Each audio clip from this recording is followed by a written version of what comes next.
Welcome to Public Health on Call, a podcast from the Johns Hopkins Bloomberg School of Public Health, where we bring evidence, experience, and perspective to make sense of today's leading health challenges. If you have questions or ideas for us, please send an email to publichealthquestion@jhu.edu. That's publichealthquestion@jhu.edu for future podcast episodes.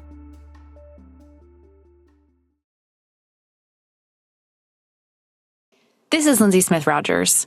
Today, Stephanie Desmon talks all things COVID with Johns Hopkins virologist Dr. Andy Pekosz. They discuss when to get the newest COVID vaccine, why we've had such a big summer wave of cases, and how we should think of COVID's place in our lives since it's clearly here to stay, going on 5 years since it first appeared. Let's listen. Andy Pekosz, thanks so much for joining me. Oh, always a pleasure to be here. So, of course, we have to talk about COVID, right? Somehow, COVID is everywhere again. The first most important question is, there's new vaccines coming out. So talk to me, what are they? Who should get them? Yeah, so back in June, the FDA made a decision that allowed the two mRNA vaccine makers for COVID vaccines to generate a vaccine based on the KP.2 variant, which at the time was one of the major ones that was circulating. And so that's the vaccine that is actually rolling out as we speak into pharmacies and should be available within the next couple of days for people to take. As is always the case, it's never a perfect match with the circulating variants because the vaccine is stopped in June so they can make the vaccine, but the virus keeps on infecting people. It keeps on mutating. And so there are different variants now that have a couple more mutations compared to the vaccine strain that's coming out. But they're pretty closely matched. And experimental data shows that there should be a lot of cross-reactive antibodies to the variants. So we're in probably as good a situation as we can be with the COVID vaccine, matching the circulating strains. But as you mentioned, the real dilemma right now is we're coming off of a really high summer wave, one that probably took most public health officials by surprise. I can tell you that I certainly expected to see a summer wave, but I was hoping that it would be a small one and continue this trend of smaller and smaller summer waves over the past couple of years. But just when you think you understand a virus, it tends to throw a curveball at you. And this summer wave was relatively large. And so now we're in a situation where we expect a winter wave to come anyway, but we also have a summer wave that we're dealing with. So this vaccine right now is got to fit in the middle of those two things. I think most people, the recommendation is most people over the age of 6 months should get the vaccine. It's a safe vaccine. It's the best way to get immunity against COVID-19. It's probably a great idea to pair that up with your influenza vaccine as well this fall to make sure that you're covering all your bases with these respiratory viruses. My understanding is you should wait a little longer to get your flu vaccine. And now the COVID's available now. Is it okay to wait to do both maybe in a month or two? Yeah, I'm not a big fan of that timing your vaccine thing. Flu season can come anywhere between sort of November out to January, particularly around Christmas holidays here in the US. I think you want to get them as soon as you can and make sure you get both. And I think that the protection that you'll get a little bit longer for the COVID vaccines, maybe not as long for the flu vaccines, but they're still going to protect you from that severe disease, even if you take them in September or early October. Now, I know we've had new vaccines every year now, but not enough people are really getting them. Obviously, you feel strongly we should be getting them. What can we do to get more people vaccinated against COVID? Yeah, this is the big problem that we have these days. I mean, let's start with the sobering numbers, right? When you look at who's getting hospitalized and who's dying from COVID, the vast majority of those people have not had a COVID vaccine in the last 12 months. So I think that's already evidence suggesting if you get vaccinated, you will move away from that population that's at risk of very high severe disease. I think we've seen that from the beginning of the COVID vaccines. But again, this is just another stark reminder of that. I think the other thing that's important to note is I think sometimes people feel like COVID vaccines don't protect from infection. But in fact, the data suggests that they do. So you can see 50, 60, sometimes 70% efficacy from infection with the COVID vaccine. And we're starting to see that the vaccine effects are lasting a bit longer than we did early in the pandemic. So we now expect that, 4 months or so, 5 months of good protection from infection, and even longer against severe disease is coming from the COVID vaccine. So there are a lot of good things about the COVID vaccine. And I know many people don't like the side effects, but they're still much, much safer than having to go through an infection. And maybe the last thing I'll say too is, we've been getting in the habit of calling COVID mild if you're not going to the emergency room or not going to the hospital. That's a little bit of a misnomer, right? Because people who get COVID can oftentimes be sick and out of work for 2 or 3 days, right? If not longer. And then we've got the long-term symptoms from COVID, where that range from those nagging coughs that people can't shake for a couple of weeks out to long COVID. Infection itself, it's certainly true that less people are going to the hospital, less people are dying from COVID, but it's still a pretty severe illness in most individuals. I've had all the shots. So do I have any leftover immunity in my system? Absolutely. We talk about waning immunity because that's the protection from that acute infection.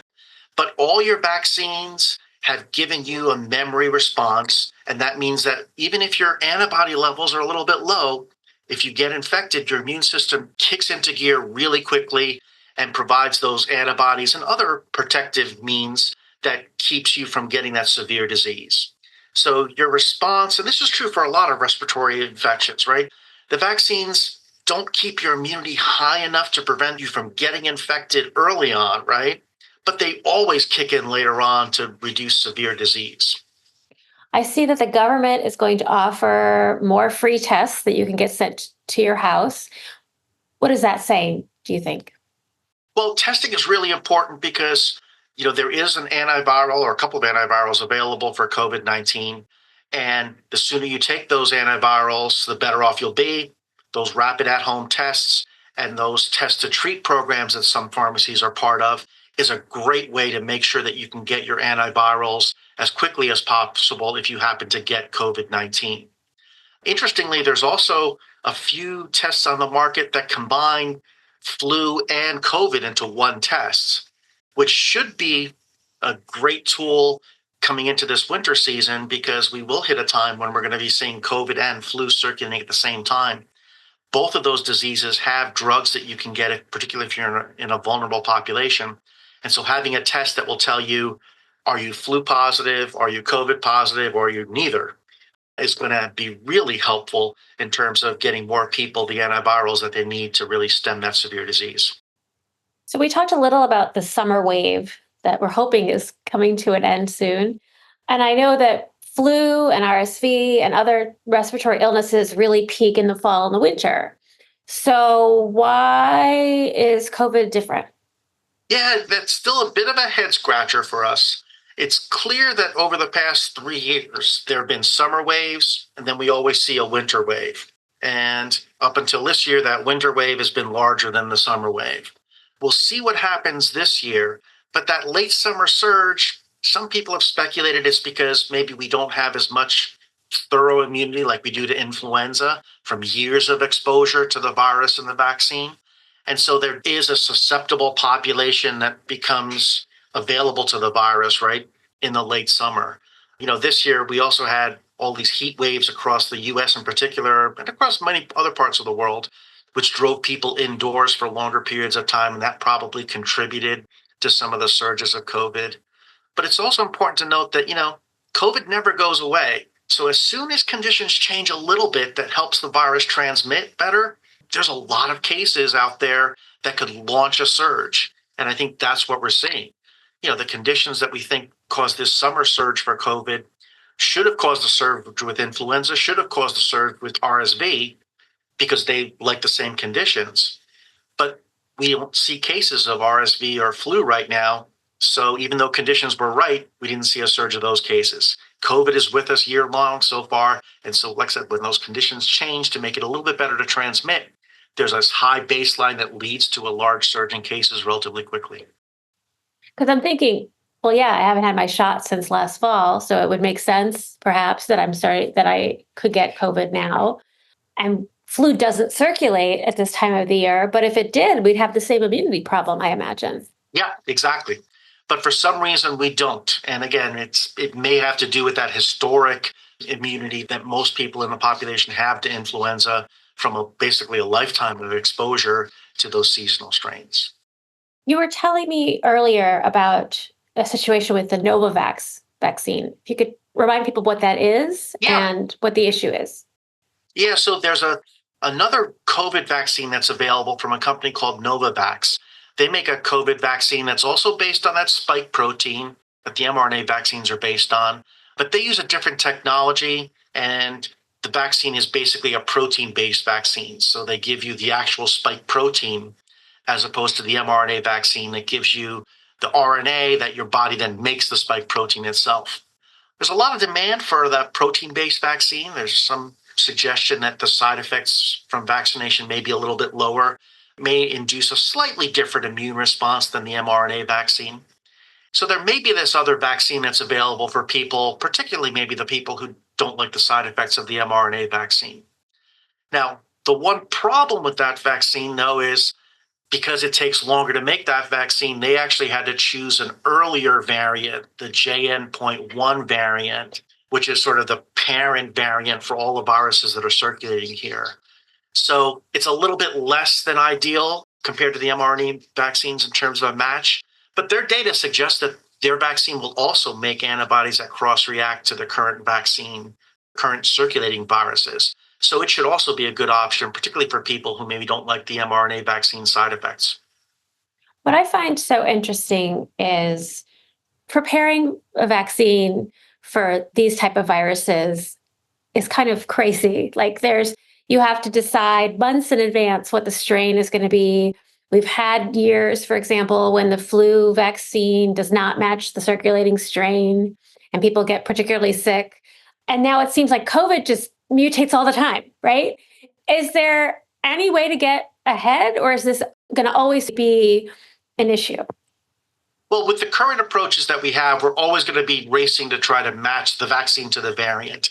There is what I call a second generation vaccine development happening for COVID and for influenza that are really aimed at generating vaccines that produce broader immunity, meaning it recognizes different variants, and longer immunity, meaning that you won't have to take the shot every year. Maybe you can take it every 3 years, every 4 years. Those vaccine trials, a lot of them are in clinics right now. Nothing is available this year and probably not next year, but certainly that exact problem that you mentioned is something that, at least here in the United States, the National Institutes of Health has heard that message and is trying to fund research to try to generate different types of vaccines that work better, like I said, broader and longer than our current ones. And these universal vaccines have been like the holy grail of vaccines, have they not? Yeah, absolutely. And there have been lots of ways that people are trying to express different kinds of forms of the protein. Some people are thinking about intranasal vaccination, right? These respiratory viruses infect your respiratory tract. Why not put the vaccine where they're going to be infecting? Lots of different formulations are out there too. A lot of basic research going on right now that hopefully will turn into, like I said, a next generation vaccine for both flu and for COVID that is a better vaccine. There are very intriguing preliminary data, particularly in animal models, suggesting that this is possible. So now it's really that transition from the experimental systems to how do we do this in a human. Could we get a combined flu COVID shot maybe at some point? Absolutely. It's been a little bit trickier than I think some of the pharmaceutical companies have thought it would be. Again, for flu, you've got 3 components. And now you're adding a 4th component, the COVID vaccine, to it. You got to get the balance between your immune response against all 4 of those components just right. Because if it's shy on one, the vaccine is essentially not good, right? But both Moderna and Pfizer have combined flu shots that are well into clinical trials. Moderna has had a very successful phase 3 clinical trial. Pfizer had one that was almost successful. They need to tweak one of the components a little bit more to get a stronger response. So that one shot covering both is on the horizon. But I will remind everybody that there's nothing from stopping you right now to getting both the flu shot and the COVID shot at the same time when you go in to get one or the other.